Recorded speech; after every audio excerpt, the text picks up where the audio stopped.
ओम वेदांतार्थ विभासकाय गुरवे शांताय सन्यासिने नानावादी नगेन्द्र संघ पवये योगीन्द्र वन्द्याय च मोहध्वांत दिवाकराय भगवत्पादाभिधाम बिभ्रते तस्मै भाष्यकृते नमोऽस्तु सततं पूर्णाय बोधात्मने। ओम। दो प्रकार के लोग उपलब्ध होते हैं। एक वे होते हैं कि जो परमेश्वर को स्वीकार करते हैं, और दूसरे वे हैं कि जो परमेश्वर को स्वीकार नहीं करते।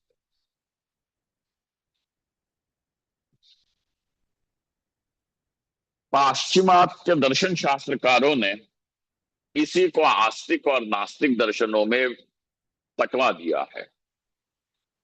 इन दो विचारधाराओं को ही पाश्चिमात्य दर्शन ने एक को आस्तिक विचारधारा कहा है तथा दूसरे को नास्तिक विचारधारा कहा है। परंतु इस भारत भूमि में आस्तिक और नास्तिक विचारधारा के लिए एक दूसरी कसौटी लगी है। ईश्वर को स्वीकार करना, ईश्वर को न स्वीकार करना, ये बात उन्होंने रखी ही नहीं है। तुम चाहे ईश्वर को स्वीकार करो अथवा न करो, तथापि तुम आस्तिक नास्तिक हो सकते हो। न करने वाले भी आस्तिक हो सकते हैं और ईश्वर को स्वीकार करने वाले भी नास्तिक हो सकते हैं। परंतु पाश्चिमात्य विचारधारा ने ये बात की है कि ईश्वर को मानने वाले तथा ईश्वर को न मानने वाले, ईश्वर को मानने वाले भी जो लोग हैं, इनमें भी अनेक प्रकार से तारतम्य मिलता है। परंतु ईश्वर को न मानने वाले लोगों में जरूर एक बात एक मुखे न वे सारे स्वीकार करते हैं कि उनका कहना है कि ये ईश्वर जो एक संकल्पना है, जो अनेक प्रकार के मनुष्यों में अनेक प्रकार के जो क्या कहते हैं सिविलाइजेशंस हुए, उन्होंने स्वीकार किया।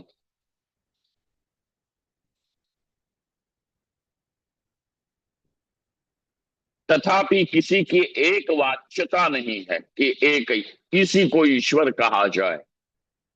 कोई तलवार के बल पर कह रहा है तो कोई संख्या के बल पर कह रहा है कि हम प्रतिपादन करने वाला ईश्वर सही है, तो कोई कह रहा है कि हमारी जैसी अनुभूति हुई है वह सही है। इसीलिए किसी में भी मतैक्य नहीं है। परंतु उन लोगों का, नास्तिक लोगों का, अब मैं नास्तिक पाश्चिमात्य विचारधारा के अनुसार जिनको नास्तिक कहा है उनके अनुसार कहता हूं। उनका कहना यह है कि जैसे कैसे भी किसी ने भी ईश्वर को स्वीकार किया है, इन्होंने मानव समाज का नुकसान ही किया है। उन नास्तिकों का कहना क्या है कि जिस किसी ने भी ईश्वर को स्वीकार किया, किसी कहीं पे भी किया, किसी भी संस्कृति में किया हो, उन्होंने केवल मानवता का नुकसान ही किया है।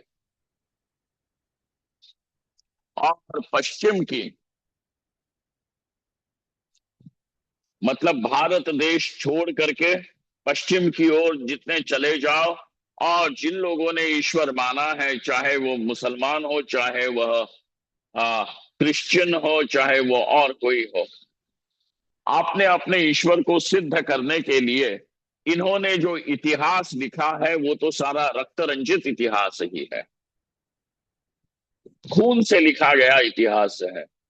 इसीलिए उन लोगों की धारणा यह है कि आप जिसको ईश्वर अथवा धर्म इत्यादि कहते हो, वो सारी चीजें मानव समाज के लिए ज्यादा हानिकारक रही हैं, और यदि वे हानिकारक हैं तो वे हेय है।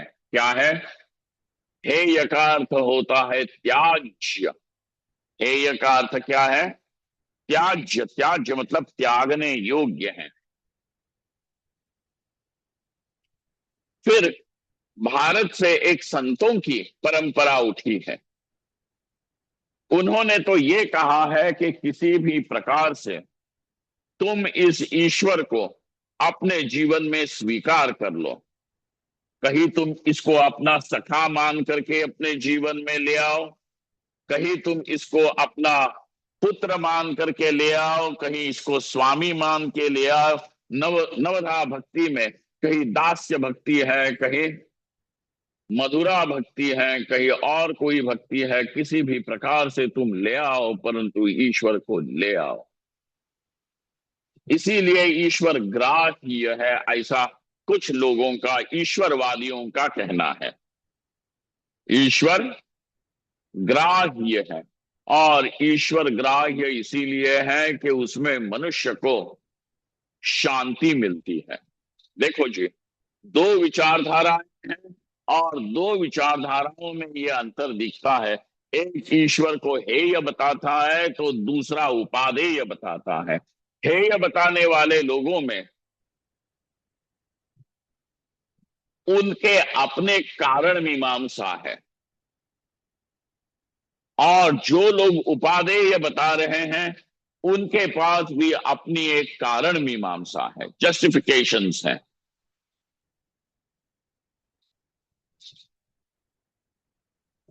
तो बताओ कि ये परमेश्वर जो है वह हेय है कि उपादेय है?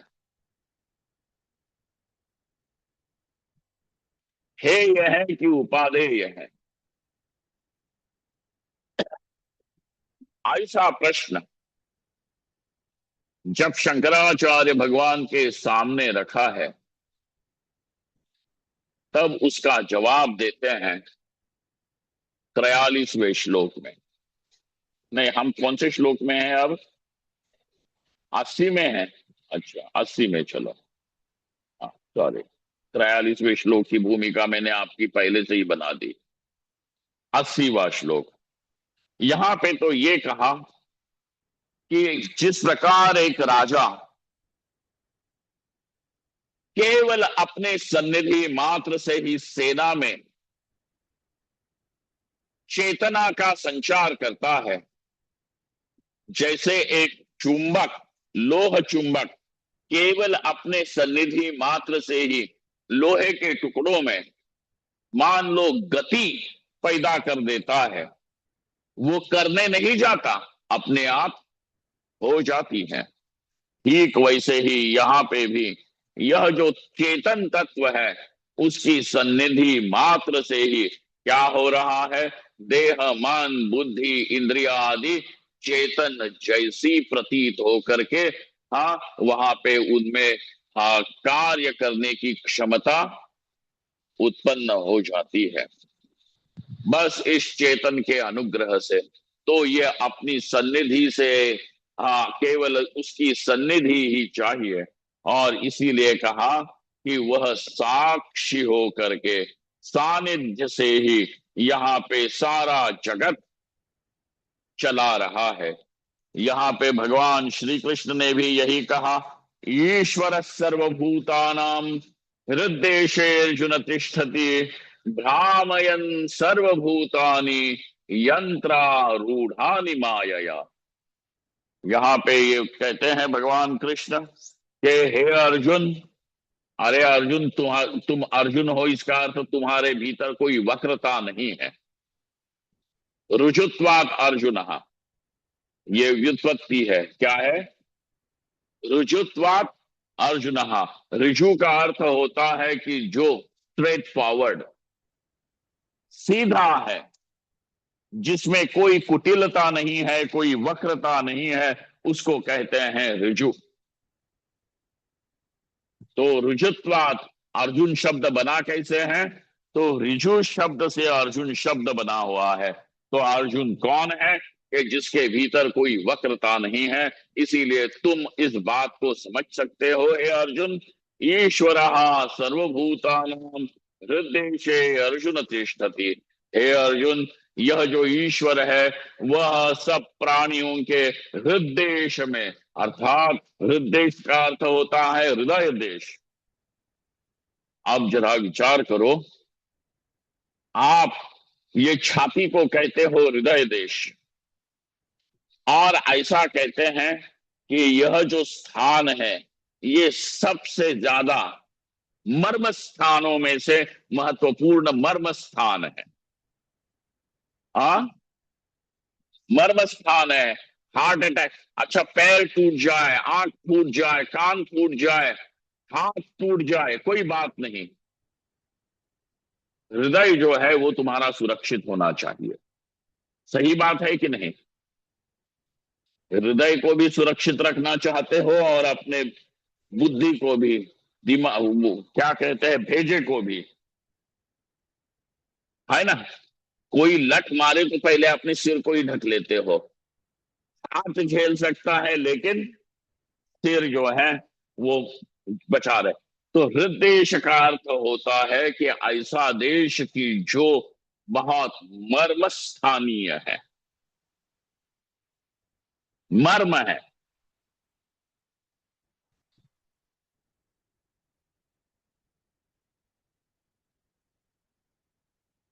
जरा विचार करो, जब भी तुमको ये कहना होता है मैं, तो आप हाथ कहाँ रखते हो? यही कहते हो मैं हूं, मैं। तो हृदय स्थान में ही तो अपना हाथ रख करके कहते हो मैं। तो इस मैं की उपलब्धि का स्थान तो आप जानते ही हो कि ये हृदय है। तो ऐसे हृदय स्थान में, बुद्धि की कुहर गुफा में यह ईश्वर बैठा हुआ है। ईश्वर सर्वभूतानां हृदयेषु तिष्ठति कामयन् सर्वभूतानि। और इसकी क्या लीला हो रही है? यहाँ पे गोवर्धन उद्धार लीला नहीं हो रही। रामयन सर्वभूतानि, यहाँ पे सारे भूतों का संचालन हो रहा है। जितने भी ये देवता, हिरण्यगर्भ से लेकर के खटमल, मच्छर, मक्खी तक जो भी प्राणी हैं वे सारे, है कि नहीं? खटमल भी रात को निकल के कहाँ खून चूसना ढूंढता है कि नहीं? ठीक ठीक पहुंच जाता है, रास्ता भूलता नहीं। और जब बत्ती जलाओ तो ऐसा भागता है कि मिलता नहीं। आप लोगों ने ये खटमलों की लीला देखी है कि नहीं हमको पता नहीं। पहले गांव में तो हम लोग जहां रहते थे वहां पे हुआ करते थे। आजकल शहरों में लोग बोलते हैं खटमल खटमल। पहले तो आम चीज थी, सभी घरों में होते थे, है ना? और आपको मैं एक आश्चर्य की बात बताऊं कि दुनिया का सबसे बड़ा शहर माना जाता है न्यूयॉर्क। पूरा का पूरा न्यूयॉर्क खटमलों से भरा हुआ है, इन्फेस्टेड, खटमलों से भरा है। न्यूयॉर्क का चाहे जितना भी, जो भी 5 स्टार होटल ही क्यों ना हो, वहां पे खटमल है। आप बताओ। तो न्यूयॉर्क में जो होता है वो फैशन है, तो न्यूयॉर्क में खटमल है, अपने घर में भी पाल लो। तो कहाँ बात यह है कि वहां चतुर्मुख ब्रह्मा हिरण्यगर्भ से लेकर के यहाँ खटमल, मच्छर, मक्खी तक, ये सब, मच्छर हो, खटमल हो, मक्खी हो, यहाँ पे सब लोग जो हैं, सब प्राणी जो हैं, वो अपने अपने कामों में रत है। मक्खी ढूंढ लेती है उसको परिवार कहाँ बनाना है, मच्छर ढूंढ लेता है खून कहाँ चूसना और अंडे कहाँ देना। मच्छर अंडे ऐसे ठिकाने नहीं देता कि जहां पानी सूख जाए और उसके अंडे और बच्चे मर जाए, वो ढूंढ निकालती है मच्छरनी। तो देखो तो सही, यहाँ पे सब लोग किस प्रकार काम कर रहे हैं। तो कैसे हो रहा है, इसका जवाब यही है कि ईश्वर भ्रामयन सर्वभूतानि, सारे भूतों को वो भ्रमित कर रहा है। भ्रमित मतलब यहाँ पे लोग क्या कहते हैं, चक्कर लगा रहे हैं, कोई यहाँ कोई वहां, कोई दाएं कोई ऊपर, कोई नीचे कोई बाएं, इस प्रकार सब हो रहा है। भ्रामयन सर्वभूतानि यंत्रारूढ़ानि मायया। तो इस प्रकार हृदय देश में बैठा हुआ ये ईश्वर, जिसके सन्निधि मात्र से ही सब प्राणी अपने अपने कामों में लगे हुए हैं। बुद्धि अपना काम कर रही है, इंद्रियां अपना काम कर रही हैं, हाँ, प्राण अपना काम कर रहा है, शरीर अपना काम कर रहा है। ये देखो तो सही कि किसकी सत्ता से, किसके प्रकाश से, किसके केवल होने मात्र से ही ये सब हो रहा है। सारा जगत जो चल रहा है, हाँ, पेड़ ऊपर ऊपर को बढ़ रहे हैं, पशु पक्षी यहाँ वहां इतस्ततः घास व्यास चल रहे हैं, मनुष्य पाप पुण्य कर रहा है, उस पाप पुण्य के बल से कहीं स्वर्ग में जा रहा है, कहीं नरक में जा रहा है। ये हो कैसे रहा है? तो कहा जिसके सन्निधि मात्र से ये होता है वह ये परमेश्वर। राजवत् साक्षि मात्रत्वात् सानिध्यात् भ्रामको यथा, भ्रामयन् जगदात्मा हम निष्क्रियो कारको द्वयः। परंतु इस परमेश्वर की एक बड़ी अद्भुत बात यह है कि वह स्वयं, उसमें कोई क्रिया नहीं है। क्रिया का अर्थ होता है बदलाव। क्रिया का अर्थ क्या है? बदलाव, परिवर्तन। क्रिया कहते हैं बदलाव को, परिवर्तन को। अगर क्रिया हुई और बदलाव न हुआ तो क्रिया ही क्या हुई, बताओ? आप यहाँ पे देखते हो कि आप एक कर्मचारी को यहाँ काम में रखे हुए हो कि यहाँ कचरा रोज हटाओ, यहाँ पे पोछा करो, झाड़ू करो। और जब आप कमरे में आते हो और देखते हो कि नीचे पैरों में धूल लग रही है, चिपक रही है, फर्नीचर पे धूल पड़ी हुई है, जहां हाथ लगाओ वहां मिट्टी लग रही है, तो आप क्या बोलोगे? तुमने कुछ काम किया ही नहीं। अर्थात अगर क्रिया हो रही है तो परिवर्तन होना चाहिए कि नहीं होना चाहिए? अगर क्रिया हो रही है तो परिवर्तन होगा। तो क्रिया का ही अर्थ होता है परिवर्तन। क्रिया से परिवर्तन है और क्रिया स्वयं एक परिवर्तन है।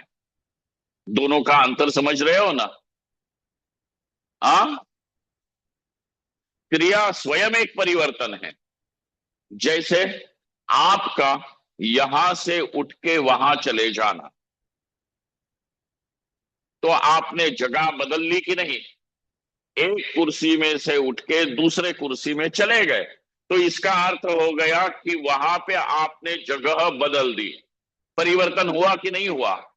और जो आपने जगह बदली उसके लिए आप में भी कुछ परिवर्तन आया कि नहीं आया? पहले तो उठे, फिर पैर एक आगे रखा, दूसरा आगे रखा, तीसरा, और 4 कदम चल करके कुर्सी मिल गई, फिर शरीर को उसके ऊपर बिठा दिया। कितना परिवर्तन आया, तब क्रिया हुई है, बदलाव हुआ। तो क्रिया स्वयं एक परिवर्तन है और क्रिया से परिवर्तन भी होता है। दोनों ही बातें उतनी ही सच्ची है। तो आखिरकार क्रिया का अर्थ होता है कुछ बदलाव, कुछ परिवर्तन, विकार। आखिर में क्रिया का अर्थ क्या निकला? बदलाव, परिवर्तन। और परिवर्तन होते होते आखिरी परिवर्तन यह होता है कि वो वस्तु नष्ट हो जाती है। परिवर्तन होते होते, विकार होते होते आखिरी परिवर्तन क्या है? कि वह अपना स्वरूप ही खो देती है। जैसे वहां पे यास्क मुनि ने कहा है कि छह भाव विकार होते हैं। कोई भी वस्तु जो है रूप से आपको उपलब्ध हो रही है, घड़ा है, घड़ा है ना, घड़ा है, कपड़ा है, मकान है। तो जो जो है रूप से हो रहा है, उनमें आपको कुछ चीजें जरूर मिलेगी, और वो ये है: अस्ति, जायते, वर्धते, विपरिणमते, अपक्षीयते, और आखिर में विनश्यति। इस प्रकार छह विकार, भाव विकार होते हैं। ठीक है, ये भाव विकार हैं। और फिर आखिरी विकार होता है विनश्यति, नाश हो जाता है। तो बात यह आई कि यदि परमेश्वर में किसी प्रकार का बदलाव हो, यदि परमेश्वर में किसी प्रकार की क्रिया हो, यदि परमेश्वर में किसी प्रकार का परिवर्तन हो, तो परिवर्तित होते होते आखिरकार परमेश्वर क्या हो जाएगा? अपरमेश्वर ही हो जाएगा। बदल के क्या बनेगा? जो परमेश्वर है बदल के क्या हो गया? जो परमेश्वर नहीं है वही होगा। तो फिर नास्तिकों की बात कि परमेश्वर है ही नहीं, ये भी तो सच्ची होगी कि नहीं होगी? और तुम ये जो बोल रहे हो परमेश्वर है और परमेश्वर में क्रिया है, सक्रिय है, तो तुम अपने ही मुंह से बोल रहे हो कि हम परमेश्वर का श्राद्ध करके आए हैं। आप समझ रहे हो ना क्या बात हो रही है कि नहीं? नहीं समझ में आई? नहीं आई? अगर परमेश्वर में किसी प्रकार की, उस तत्व में, सत्य में किसी भी प्रकार की क्रिया है, लोगों का कहना है यही परमेश्वर बदलते बदलते इतना बदल गया कि ये जगत बन गया। ठीक है, परमेश्वर स्वयं बदल के क्या हो गया है? जगत बन गया।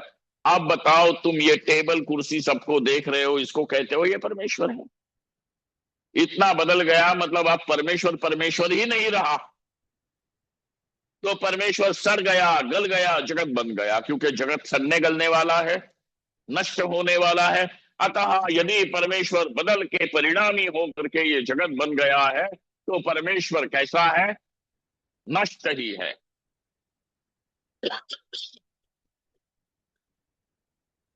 पाश्चिमात्य दर्शनकारों में एक दर्शनकार है, उसका नाम है फ्रेडरिच नित्जे।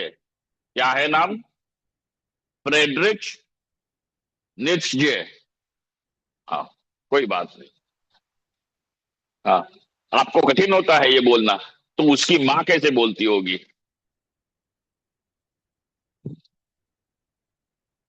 है?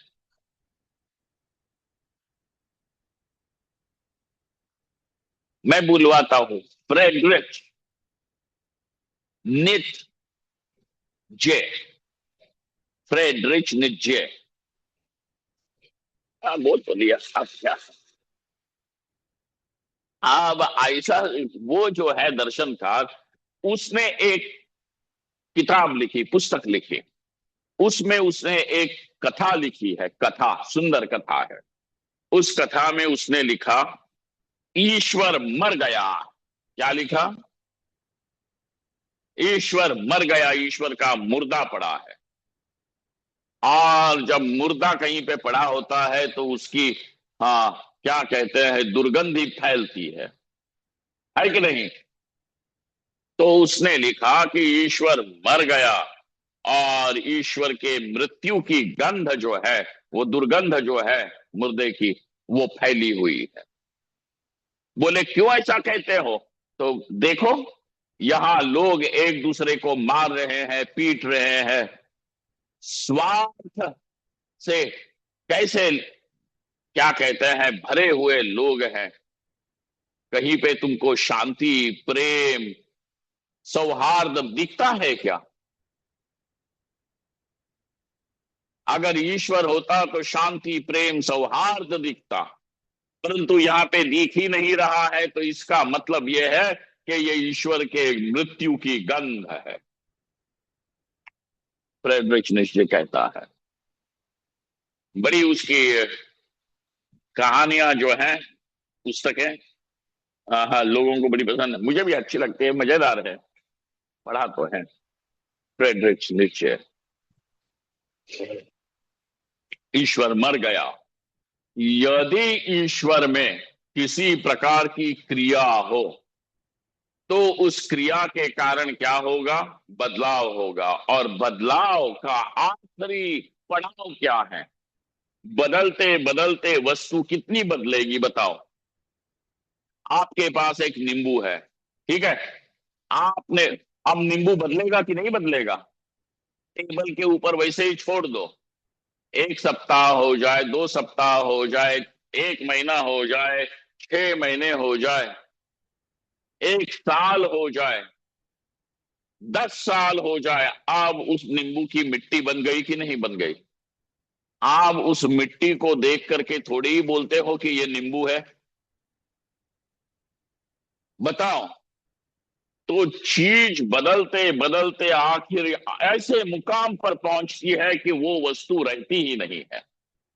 तो बदलाव का जो आखिरी स्वरूप है वो ये है कि वह वस्तु अपने सत्व को, स्वरूप को खो देती है। विनश्यति। अब आप उसको, उस मिट्टी को, चूर्ण को नहीं कह सकते हो कि ये मिट्टी है। 10 साल हो गए, 20 साल हो गए, अब वो जो है वो क्या हो गया? चूर्ण हो गया, है कि नहीं?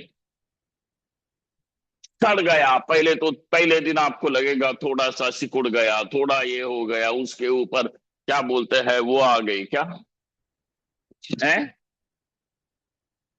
फंगस। हाँ। हिंदी में क्या, फफूंदी? हाँ।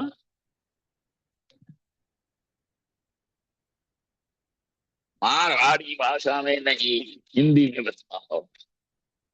हिंदी फफूंदी आती है कि फफूंदी। नहीं? फफूंदी आती, आ गई। और वो नींबू देखते देखते नष्ट हो गया। 20 साल पहले इसको नींबू कहते थे, आज इसको क्या कह रहे हो? मिट्टी कहोगे, चूर्ण कहोगे। लेकिन नींबू तो कहने की किसी की हिम्मत नहीं, है कि नहीं? क्या हुआ? ये काशी में, राजघाट में जो किला है, राजघाट में आप लोगों को सुनाई दे रहा है कि नहीं? नहीं, यहाँ पे नहीं है कान वाले लोग, आप लोगों जी। को सुनाई दे रहा है? जी हाँ जी जी सर। सर। यस स्वामी। हाँ जी स्वामी जी। हाँ हाँ, ठीक है। सुनो सुनो, शांति से सुनो। अ,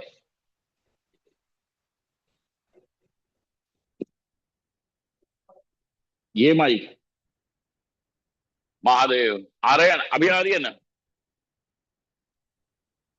महादेव, आ रही है अभी? सुनाइए।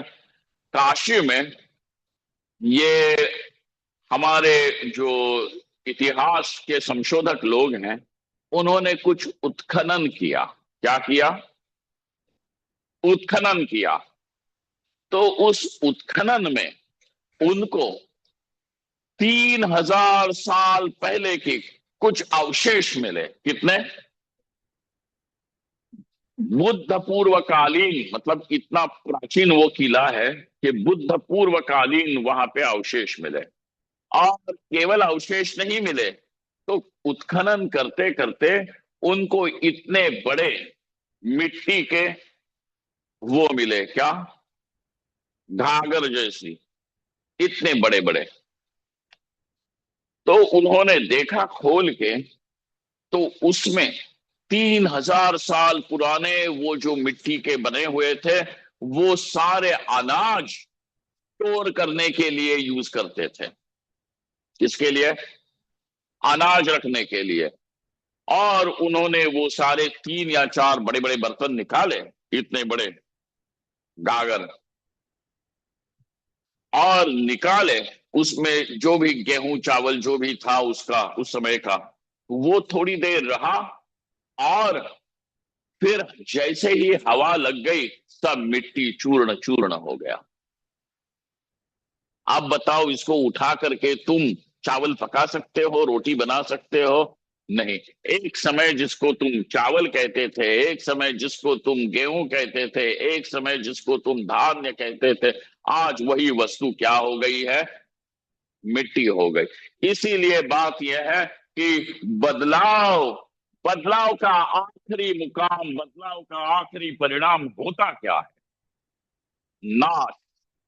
और यदि परमात्मा में किसी प्रकार की क्रिया है, विकार है, विक्रिया है, तो वो बदलते बदलते परमात्मा नाशवान हो जाएगा। इसीलिए बात ये कही है, भ्रामयन जगदात्मा हम, ऐसा इस सारे जगत का मैं आत्मा तो हूं। जितना भी बदलाव हो रहा है, चलन हो रहा है, जितना भी कंपन हो रहा है, आंदोलन हो रहा है, ये सारा मुझ परमेश्वर के बिना तो हो ही नहीं सकता। तथापि मेरी पहचान तो यह है कि मुझ परमेश्वर में किंचित मात्र भी क्रिया नहीं, कोई परिवर्तन नहीं है। ऐसा सारे परिवर्तनों के बीच में बैठा हुआ, जिसके बिना कोई परिवर्तनशाली तत्व हो ही नहीं सकता, परंतु जिसमें स्वयं में कोई परिवर्तन नहीं होता है, वह मैं परमेश्वर।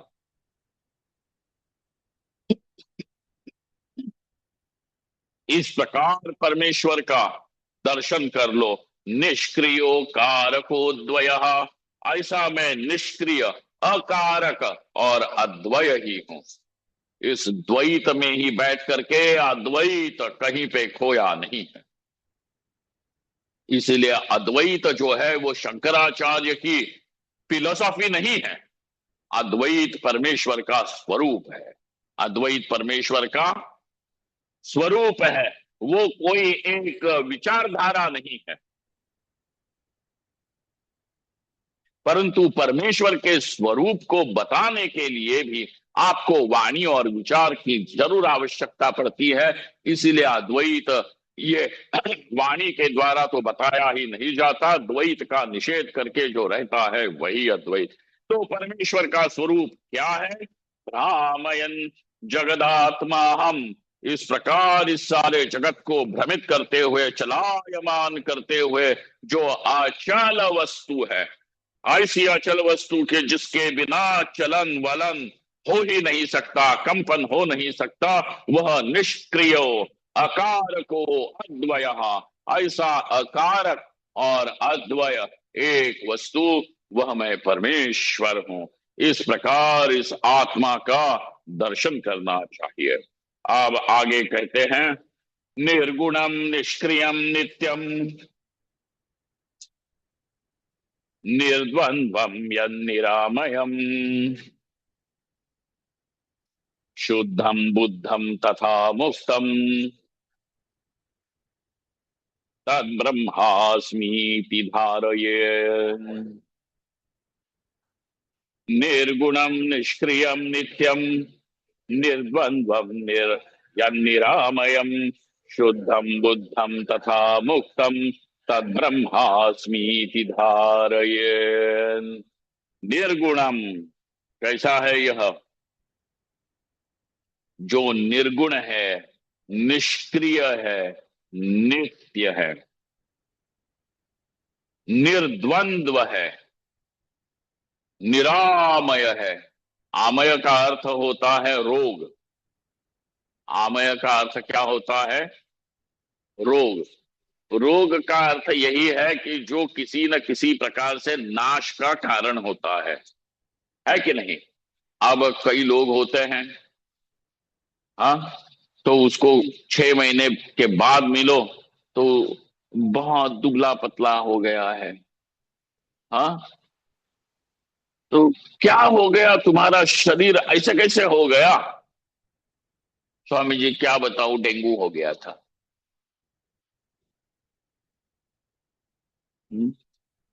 तो किसी को पूछा तुम ऐसा क्यों चलते हो, तो क्या बताते हैं? स्वामी जी बाथरूम में गिर गई। तो रोग का अर्थ यही होता है कि किसी न किसी प्रकार से वह आमय मतलब रोग, मतलब शरीर इत्यादि के नाश का जो हेतु बनता है वह। निरामयम शुद्धम बुद्धम तथा मुक्तम, वह शुद्ध है, ज्ञान मात्र है, इसीलिए उसको बुद्ध कहते हैं।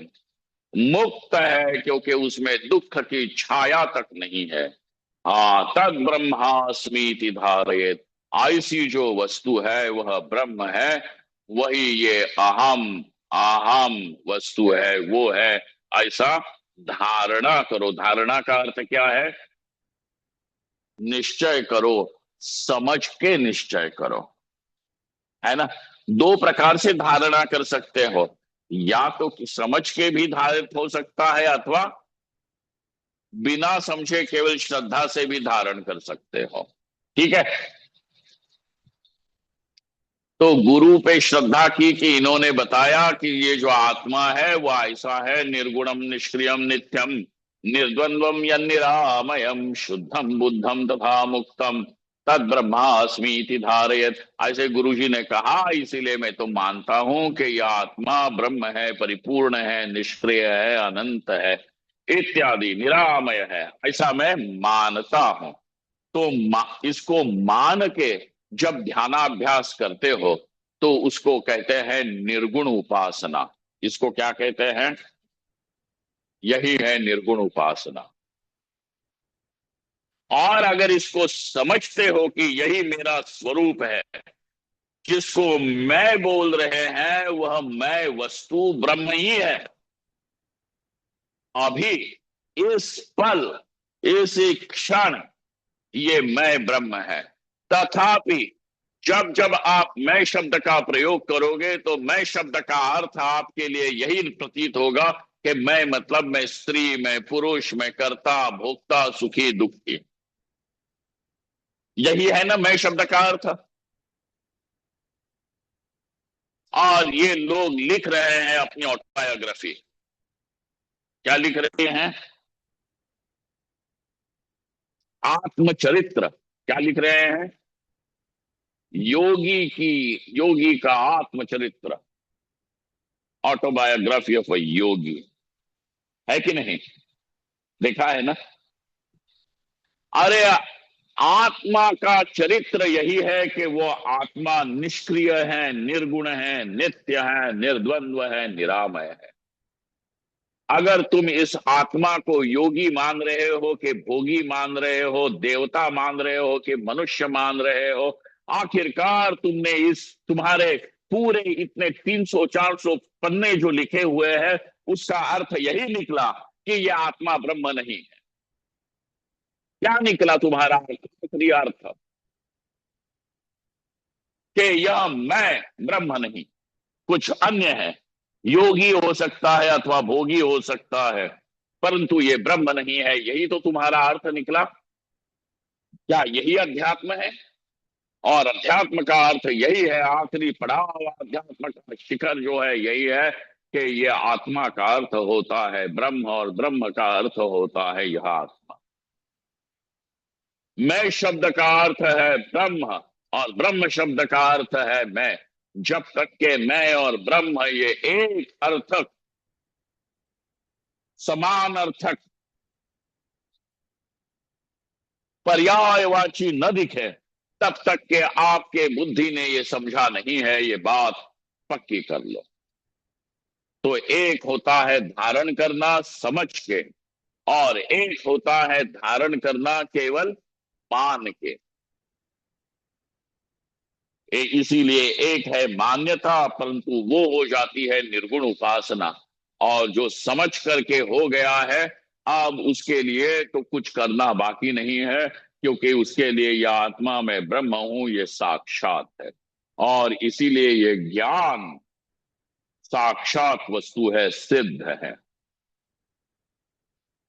अगर ये ज्ञान नहीं हो रहा है तो तुम इसके लिए प्रयत्न करो, और तुम्हारे किसी प्रयत्न में यदि कोई कमी है तो कोई बात नहीं, तुम निर्गुण उपासना करते रहो, ये भी मुक्ति का उपाय है। ऐसे विद्यारण्य स्वामी ने ध्यानदीप प्रकरण में सिद्ध ही करके दिखाया है। आप लोगों ने पंचदशी की है ना? हम्म। 2 बार पढ़ी है? नहीं, कहाँ पढ़ी है? नहीं रहेगी तो यहाँ ना, इधर रह गई तो क्या उपयोग उसका।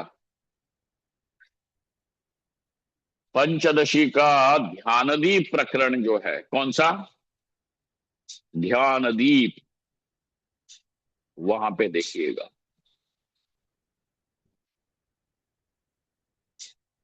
यहां पे भी पूर्व में शंकराचार्य भगवान ने ये बात कही थी कि आओ इस आत्मा का ध्यान करो, ओम ऐसे ध्यान करो, ओम इत्येव ध्यायित। ऐसा आया है कि नहीं? पहले याद होगा आप लोगों को सब। हाँ, कौन सा है श्लोक संख्या? 76 आई थिंक। ये लो। हित्वा चात्यादि संबंधान वाचोन्यास कर्मभिः ओमित्येवं स्वमात्मानं सर्वं शुद्धं प्रपद्यथ। हित्वा, अब ये रिश्तेदारी वगैरह निभाना बहुत हो गया।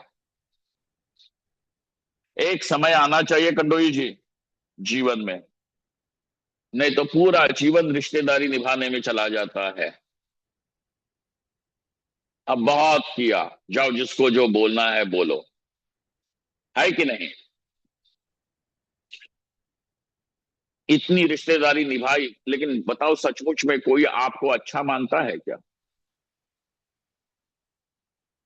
अच्छा, दूसरों की बात छोड़ दो ना, दूसरे लोगों ने भी उनके तरफ से उन्होंने भी रिश्तेदारी निभाने की कोशिश की है। आप किसको अच्छा मानते हो बताओ?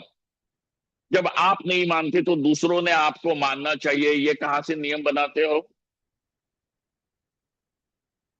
थोड़ी सी तो अपने साथ ईमानदारी बरतो, है कि नहीं? ये सारा मतलब दुनिया से भी बेईमानी और खुद से भी बेईमानी, इसका भी कोई मतलब है क्या?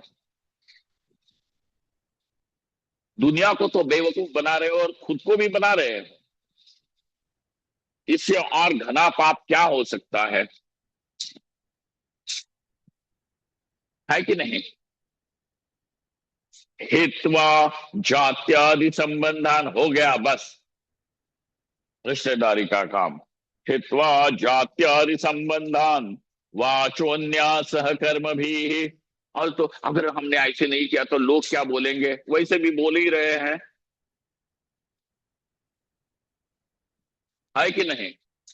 वैसे भी बोल ही रहे हैं। अरे तुम्हारे बच्चे तुमको छोड़ते नहीं है, तो दूसरे लोग क्यों छोड़े?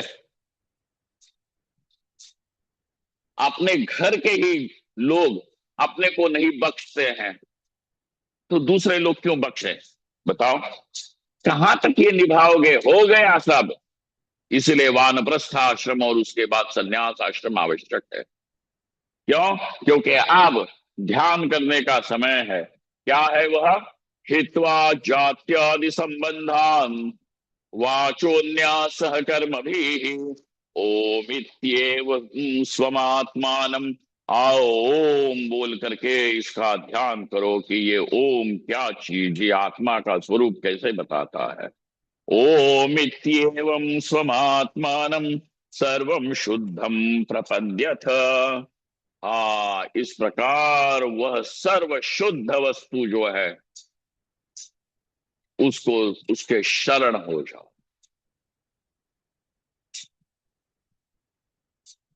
कुछ नहीं, अब हम हमारा चित्त हम इसी में लगाएंगे।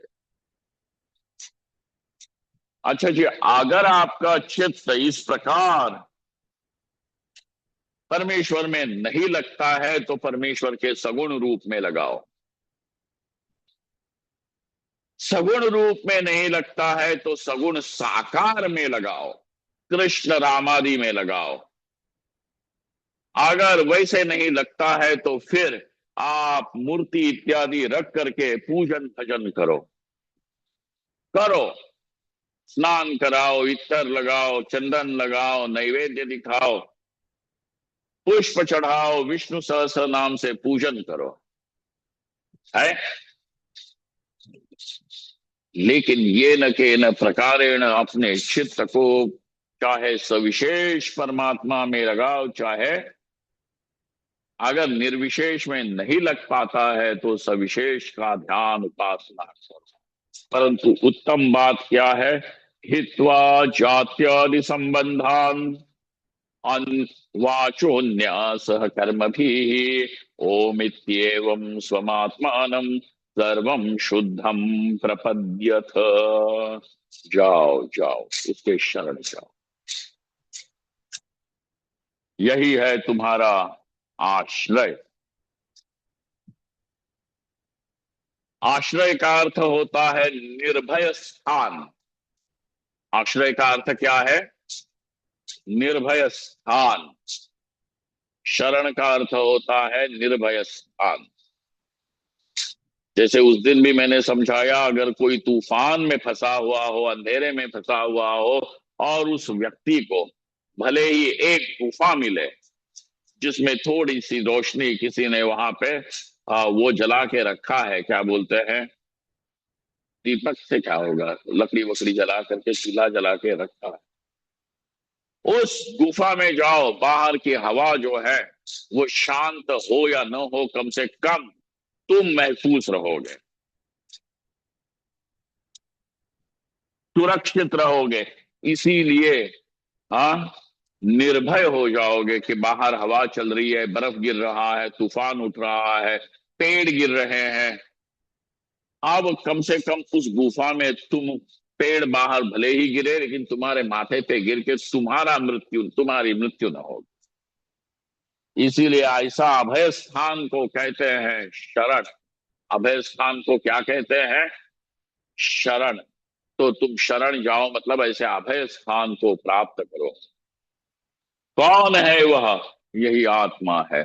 यदि ये आत्मा ही अभय स्थान है, ये नहीं समझ में आता है, तो राम कृष्ण आदि के रूप में, शिव शक्ति के रूप में उसकी शरण में जाओ। क्योंकि आखिर में वही तुमको बता देगा कि मैं ही यहाँ पे बैठा हुआ अहम अहम रूप से जो पुर रहा है वो वस्तु है। ठीक है, लेकिन करो, भजन जरूर करो। इति शाम।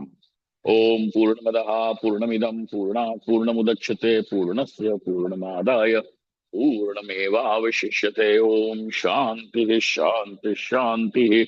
शंकरं शंकराचार्यं केशवं बादरायणं सूत्रभाष्ययुतौ वन्दे भगवन्तौ पुनः पुनः।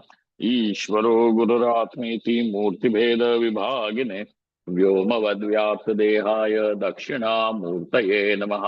ओम शांति शांति।